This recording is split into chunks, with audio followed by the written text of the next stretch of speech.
Hello बच्चों, आज मैं आप सबके लिए द 13 टाइम्स टेबल लेकर आई हूँ। 13 का टेबल, ये टेबल बहुत आसान है और मैं इसे आपको 2 तरीके से पढ़ना सिखाऊंगी।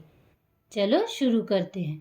13 1 जा 13, 13 1 आर 13, 13 2 जा 26, 13 2 आर 26, 13 3 जा 39, 13 3 आर 39, 13 4 जा 52, 13 4 are 52, 13 5 are 65, 13 5 are 65, 13 6 are 78, 13 6s are 78,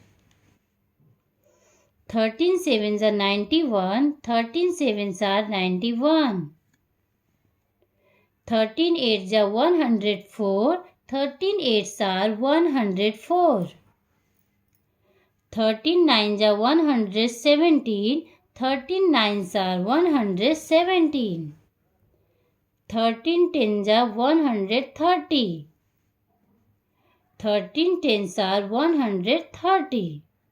देखा कितना आसान टेबल था ये। इस प्रकार आप 2 तरीके से 13 का टेबल पढ़ना सीख सकते हो और लिखना भी।